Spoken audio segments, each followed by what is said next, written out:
In Principles of Engineering, we talk about the wheel and axle, and when we use a wrench, we are using a type of wheel and axle, the axle being the bolt head.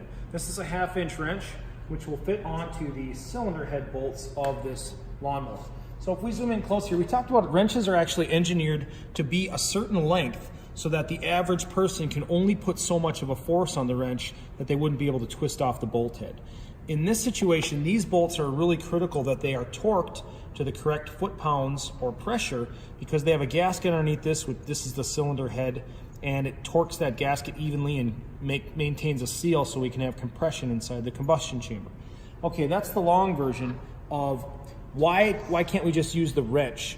We would use what's called a torque wrench, which is able to be dialed to a certain measurement of torque. In this case, can you zoom in on that and see? This says inch-pounds, and when we thread this counterclockwise, the dial goes down and we would line these up. It would go from 25 at the bottom, or really all the way down to 0. We would torque these bolts to a certain torque spec. Let's start with 170 inch-pounds. So we'll go all the way up here to where the 0 lines up with the 170 mark. And then we have a 1/2-inch socket on here. We can connect this, and clockwise is going to tighten. It will ratchet.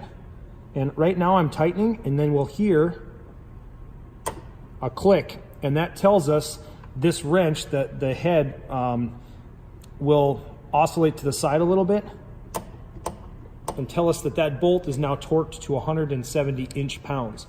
Now if I want to convert that to foot-pounds, or let's say I had a larger fastener, I want to show you this one too. So the same bolt, if we want to tighten this to 170 inch-pounds on this scale, this is like a spring scale, really cool.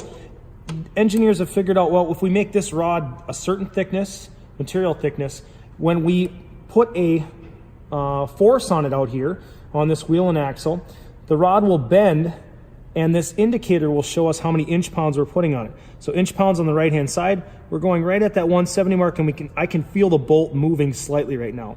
I'll push it up to about 190 foot-pounds right there, and I've now torqued it with a spring scale style torque wrench.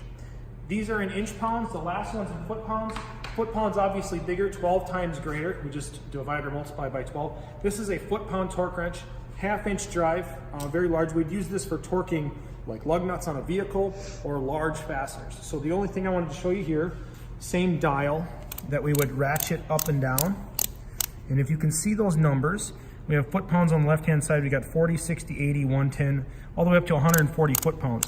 So to convert that, let's go 40 foot-pounds would be times 12. That would be 480 inch-pounds. And we only torqued this to about 190 inch-pounds.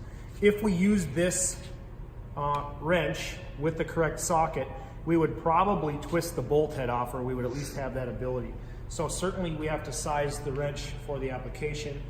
And the reason, again, that we would have a wrench as small as this is so we can never do that by hand. Right now, it's pretty hard for me to move that bolt head. Right there I did, but it's kind of at the limit of the wrench right now, which is intentional.